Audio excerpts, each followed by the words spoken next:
You know, Johnny, I've always taken it easy on you because I had a soft spot for you, but things change.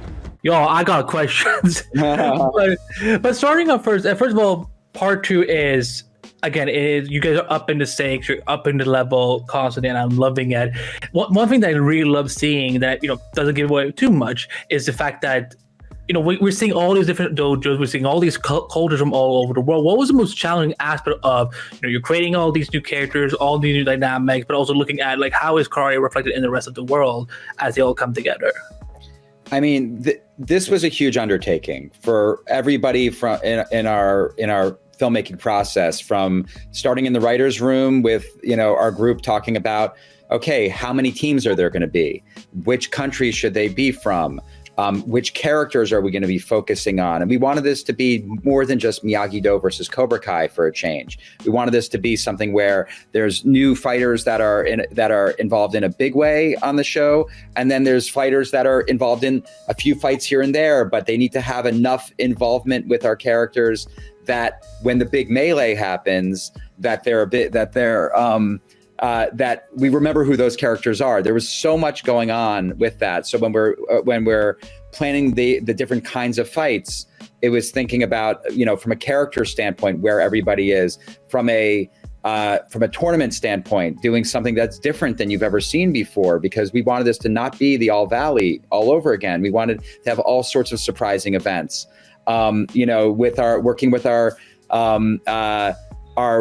costume designer, Frank Helmer, on 16 different gis and different dojos, and making them each very specific to the region that they're from, and coming up with names for each of them that felt true to there. To even in working with our stunt coordinators, talking to them about the different kind of martial arts that would be, bring some specificity to fighters from each of the different countries, to working with our composers, to making sure that while certain fighters from different dojos are fighting, they have their own themes that are unique to themselves and their world.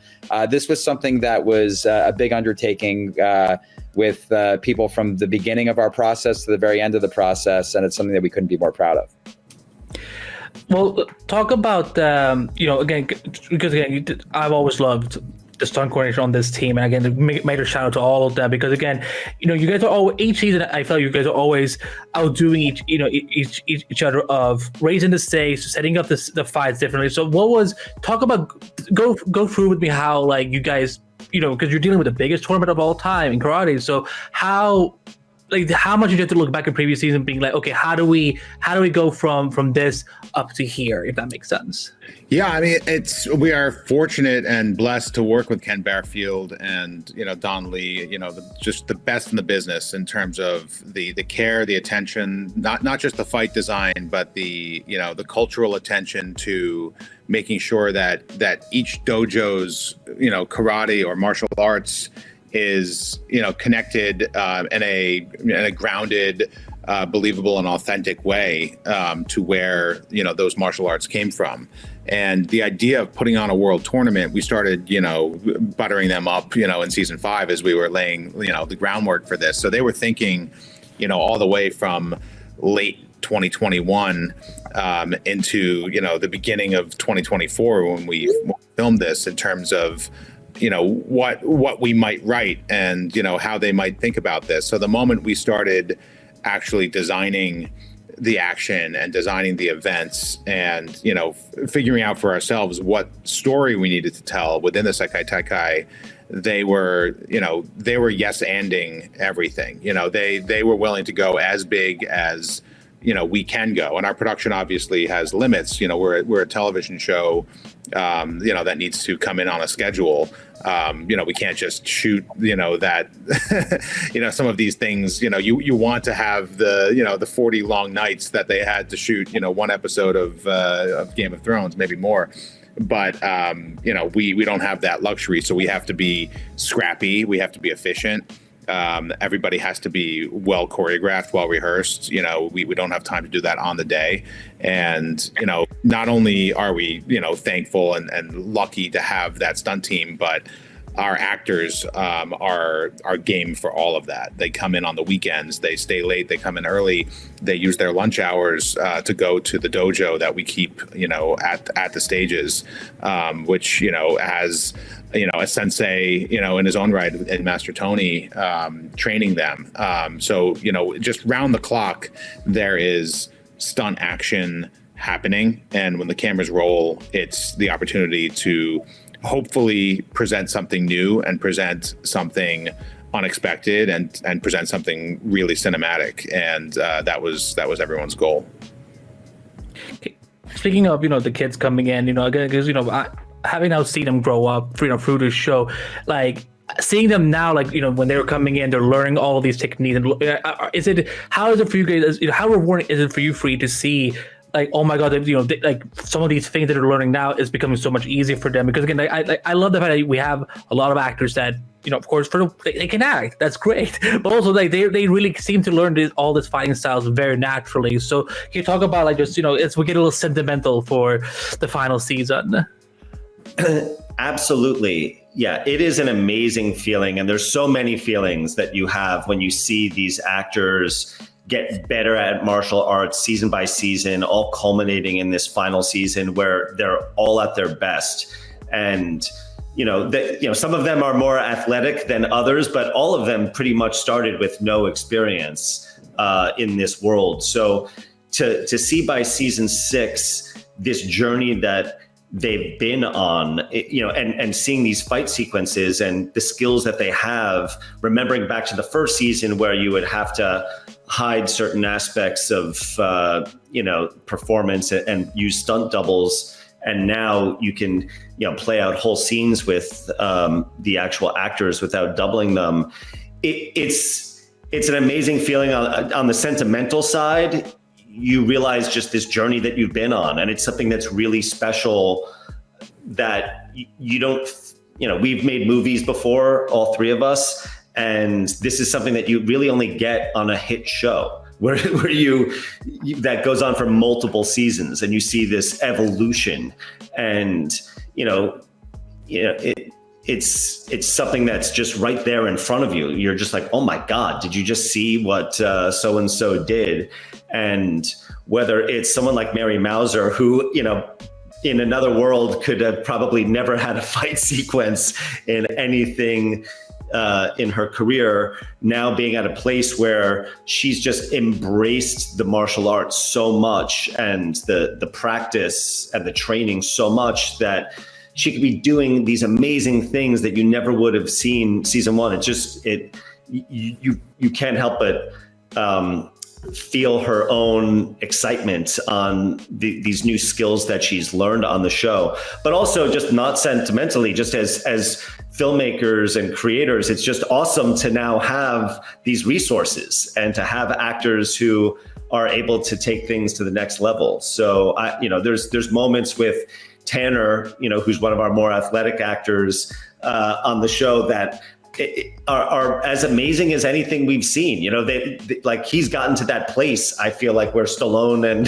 Schwarzenegger got, where wow, you could use him in some amazing ways, and it just leads to a great product and amazing vibes, on the set. Before I move on to the spoiler specific parts, in general, from what we know about part 2, we know that we're not going to spend a lot of time with the characters that are back home. And so is it fair to say, for people who will be reading this before the part 2 comes out, that we will maybe get a little bit more of them in part 3, kind of giving them their concluding arcs, before we wrap up the series? So we have in these final 10 episodes, and like I said, we have the middle 5 that are coming out November 15th, and then the final 5. We have to land the story for, probably 25 different characters. So, some get more real estate than others, but all of them, we're bringing to some form of conclusion and leaving them hopefully in places where, maybe you're able to see some of these characters again in the future. But even though not everyone is at the Seikai Taikai, but you will see more from those characters as well. And now, thank God my camera's back now, but now moving to the spoiler parts. Hayden, I want to ask you, because you're in this universe now. Like I was watching, I'm like, is that? So I watched the episode. I went to the credits, and I'm like, it is him. How was it acting in this episode? And for you two guys, might we see your faces in the Cobra Kai Karate Kid universe towards the end of the season? As we've said before, anything is possible in terms of who may show up when it comes to Jon and Josh in the future episodes. In regards to me, I just, I've always loved the Terry Silver character. Not that Jon and Josh haven't, but I've been vocal online about my passion for that character, and I've always enjoyed defending the character and encouraging people to view things from his perspective. And it's funny because you watch Karate Kid 3 and he's just one of the worst human beings alive. It's just like this corporate raider guy who's getting involved in destroying this teenage kid's life. There's just nothing redeeming about him, and yet that's only from one perspective, and we love on this show to delve deep into the past of these characters. And when so I've always been vocal about that with Terry Silver and encouraging people to view things from his perspective. And when we decided to have him get arrested at the end of season 5, I started throwing out there the possibility of just being his defense attorney, because I like the idea of getting him off and allowing him to be unleashed in this final season, just as a fun sort of inside joke. But also that's the one type of role I felt confidence that I could bring authenticity to, because I love the character so much. Hayden became insufferable as a performer. He would start, he questioned every line that was written. Would his character really say this? It was a lot of, we met actor Hayden, who really dug his feet in. Yeah, it is interesting because I get to, see the show from the perspective of the actor, and it was a different way in. I enjoyed the control of being behind the scenes, but luckily we had a great director in Sherwin Shalati for that episode. Now let's, we learn, one of the big things that people are always going to be talking about is that we learn about the big secret of Mr. Miyagi, that he, no big deal, he's just a killer. So how does this, again, because this is a character that people have followed for decades. They've loved him for since the first movie came out. So, what led you guys to come to this decision of let's make this something we're adding to his past? And because I know you talked about it in an interview previously that you guys have been exploring the idea of a Mr. Miyagi prequel. Is this something that would be further explored of how he gets to this point, or is that something we learn more in part 3? If you guys could speak to that. We love Mr. Miyagi so much, as does Robert Mark Kamen, who created Mr. Miyagi, who we spent a lot of time talking about the character with. This was really born out of from the very beginning of the series. It's been important to us and to Ralph Macchio for Mr. Miyagi to be very present. And as we were entering season 6, we liked the idea of exploring that you don't know everything about your parents or about your relatives or your mentors. You only get to see a slice of them. You don't get to learn everything about them in your lives typically. And for Daniel to be kind of learning things about Mr. Miyagi at this later stage in life, well, as he's a sensei, promoting Miyagi-Do all over the world, we thought that it was an interesting, character place for Daniel to be going through and working through things. In terms of what happened at the Seikai Taikai, we don't know the specifics of that. We get a little taste of it here. We see a dream sequence from Daniel of what's in his head, and with him wrestling and sort of fighting the demons of Mr. Miyagi in his own head.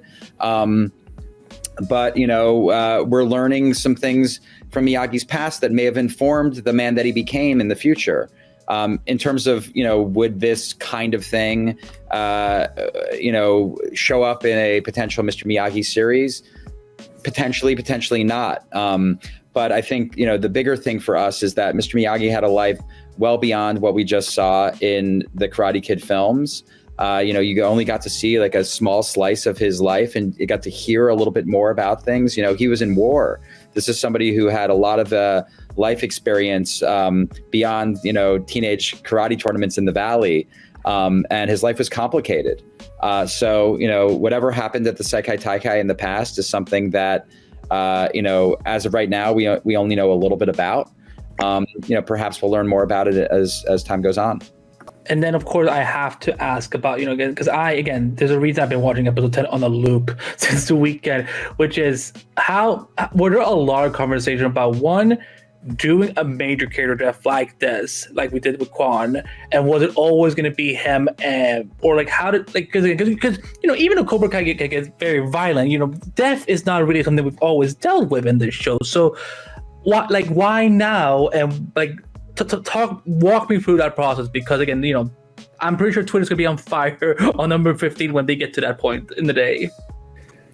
We want to up the stakes and up the ante, and have new unexpected twists and turns as the series evolves and ultimately will climax. And it's the idea that anything can happen. There is a formula of sorts to how, an episode of Cobra Kai, generally plays out, or how a mid-season episode, might, crescendo, or how a finale might leave you with, a big, gut punch or a big unexpected turn. But, we haven't gone to that place, besides, Tommy, dying in season 2, but he was already a character that was terminally ill. And he wasn't a kid. So we knew we were going to go to this place. We knew we were going to do it with the Quan character. And part of doing that is you need to make that character really investable. And you want to write that character in a way that they jump off the screen, so it doesn't feel like, oh, this other guy that we kind of haven't really been following, like, died. And, oh, that's terrible that somebody died. But you want to have a connection to that character, whether positive or negative or mixed. And, Quan was that character for us, and Brandon Lee was that performer to embody the character, and did it with such strength and such flair and such charisma beyond, what we were even writing.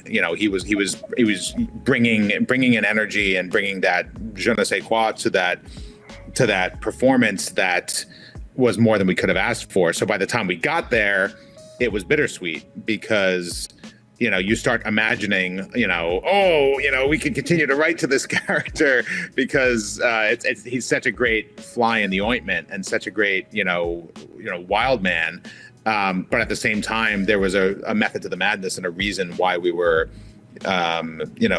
pulling that lever at that time. And it will naturally have reverberations into the end game of the series. And to be most effective, it needs to carry weight. It needs to have conflict, and it needs to feel like you did something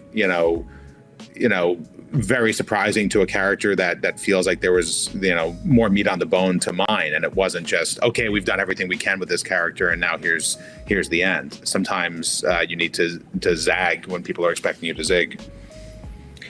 And yeah, so it's fair to say that, because again, his death was broadcast to the whole world. It is fair to say that we're gonna, guys, again, this is what's so crazy. You all have 5 more episodes to show us after this, and so I guess, will the world that these characters live in have a reaction to what karate has now become? Because again, it's a kid died on live television, again, which, by the way, that fight, that's like 20 minutes of the most amount of extras I've ever seen on the show all at the same time.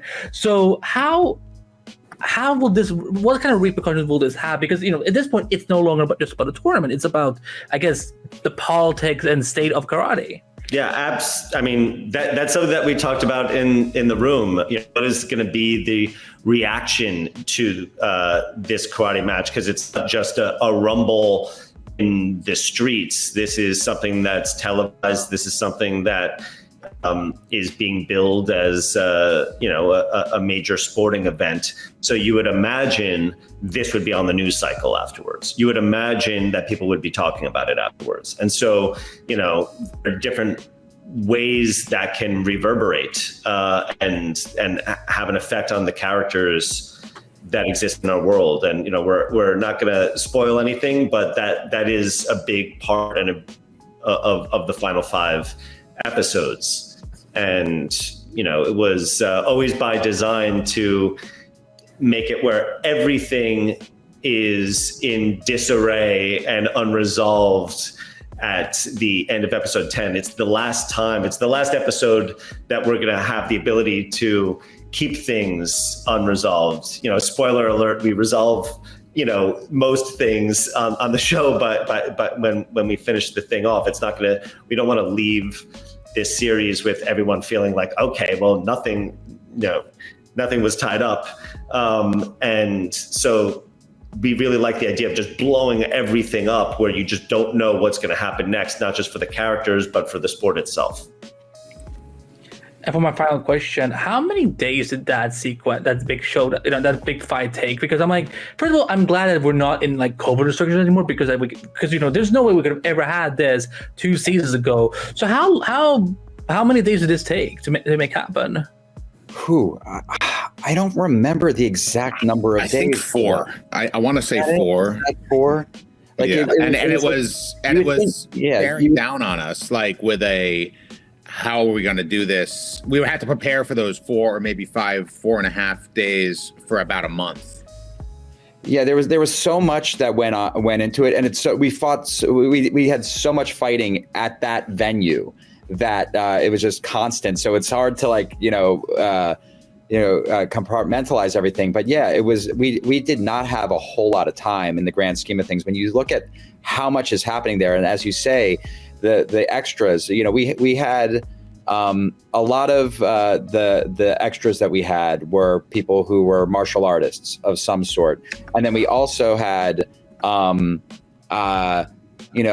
more stunt background than you typically had, that we were building up, and we were building into these into the fights that you had leading up to this.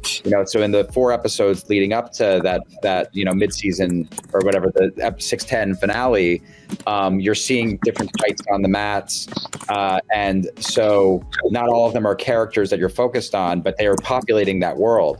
But it was a big undertaking. We had so many different characters there, and so many storylines that are all weaving together. From a writing standpoint, it was a challenge. From the cinematography, the fight choreography, like everybody came to play. All the actors, all the stunt performers, our stunt coordinators and fight coordinators, Ken Bearfield, Don Lee.